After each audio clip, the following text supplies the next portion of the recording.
민주당이 야당의 주장을 일부 받아들이면서 여야가 2차 재난지원금 지급을 위한 4차 추경 심사에 최종 합의했습니다. 국회는 목표했던 오늘 본회의 통과를 위해서 남은 준비 작업에 속도를 내고 있습니다. 국회 연결해 자세한 소식 알아보겠습니다. 이승배 기자. 네, 국회입니다. 네, 다행히 여야가 극적으로 타결을 이뤘는데 결정적인 계기가 있었습니까? 네, 여야는 오전까지만 해도 핵심 쟁점인 통신비 2만 원 지원을 두고 의견 차이를 보였었는데요. 민주당이 야당의 주장을 일부 수용하면서 합의에 물꼬를 텄습니다. 먼저 주요 내용 직접 들어보겠습니다. 1. 이동통신요금 지원 대상 사업은 만 16세에서 34세와 만 65세 이상까지로 한다. 2. 전 국민 20% 1,037만 명에 대한 코로나 백신 물량 확보를 위한 예산을 증액한다. 오늘 여야가 합의를 이룬 건 모두 8가지 항목입니다. 가장 쟁점이 됐던 통신비는 앞서 들으셨던 대로 전 국민 대상에서 나이별로 선별 지원하기로 방침을 바꿨습니다. 만 16세에서 34세까지 그리고 만 65세 이상으로 대상을 축소했습니다. 이렇게 해서 줄어든 금액은 당초 예산의 절반인 5,200억 원 정도인데요. 아낀 돈은 다른 사업에 쓰기로 했습니다. 국민의힘이 제안했던 독감 백신 지원의 경우 완전 무료 전환은 어렵다는 판단에 따라서 기초생활수급자와 장애인을 중심으로 105만 명에게만 무료 지원하기로 합의했습니다.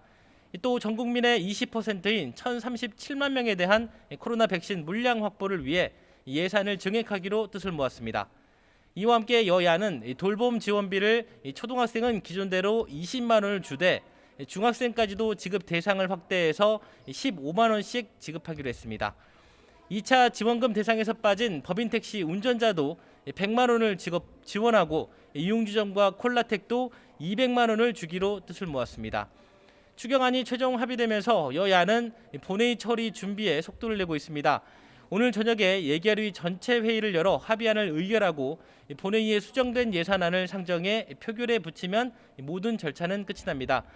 다만 예산안 세부 항목을 파일로 정리하는 이른바 시트 작업에 물리적인 시간이 필요한데요. 적어도 4시간은 넘게 걸릴 것을 감안하면 본회의는 밤 10시쯤에나 열릴 것으로 보입니다.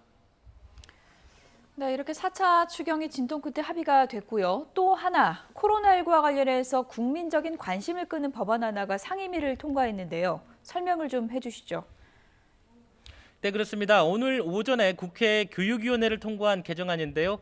코로나19로 정상적인 수업이 이루어지지 않으면 등록금을 환불받을 수 있게 하는 법안입니다. 고등교육법과 사립학교법 개정안인데요.